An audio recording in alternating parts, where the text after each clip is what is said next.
Hello IBHS and welcome to the May 30th weekly update. This should be a pretty quick one, so here we go. First one is just a reminder that timesheets are due on Monday, so please make sure that they are approved and submitted by Monday morning, and any paper timesheets, unit summaries, time studies, all in Monday morning as well. It's the end of the month coming up in a couple days. So that's a good time always at the end of the month to make sure any paperwork that's outstanding is due. Don't go into the next month without, with any paperwork that is due. A reminder for individual ABA staff that our in-service day is coming up on Monday, June 16th. That's just in a couple of weeks, which is scary, but so save that date. That's a mandatory training that goes from 10 until 3. So please make sure you have that date saved because we're going to do some really cool trainings that day that will really be helpful with your sessions. Use of electronics. I sent out an email earlier today, so please make sure you read through that carefully. That is effective immediately. I know that's a big change, but please read that through, and we will be sending out a signature document for you guys to sign off that you've read, understand, and that you will follow the policy.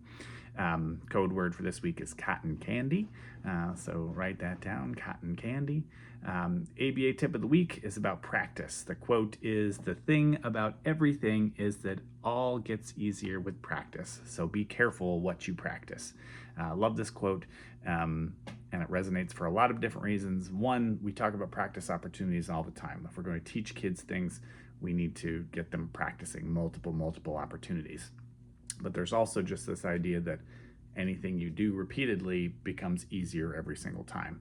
So for kids, if they're getting out of things, if they're getting the stuff they want with problematic behaviors, if they're, hitting or pinching or biting or whatever, every time it becomes more likely that they'll do it again because it becomes part of their ingrained repertoire.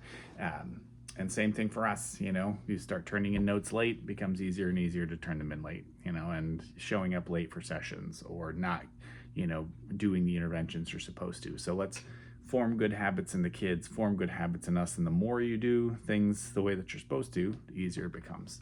Got a lot of shout outs today. That's pretty exciting. And just a general shout out. I know everything changes for the summer. Some things good, some things not so good, but everything changes. So thank you for bearing with us and being so flexible. Lauren Neely in Bethlehem jumping in and covering, able to adjust her day to provide support. Shout out to Alexia in Bethlehem taking out a new case close to the end of fall schedules. Handled it like a champ. Shout out to Lindsay M. in Bethlehem for filling in on Wednesday. Thrilled and Mom was appreciative for the hours. Shout out to Carrie, Jackie, Lindsay, and Ashley in Bethlehem for the great work with schedules. Amber in Bloomsburg gave a lot of great opportunities for practice during a home session. That's awesome. Love to hear that. And I got to see Sarah, Amber, and Brandy all this week in Bloomsburg, and it was just great to see them. Lots of expertise, lots of devotion to the kids. Real fun to watch. And then we got 2 weekly wins. The first one is for HV. We tried a new intervention at nap time and it worked. Still took a long time, but there was no fighting or escape behavior, so great to see that. And then Honesdale, client SN, has been refusing to go to school for over 12 weeks and engaging in some really big, dangerous problem behavior.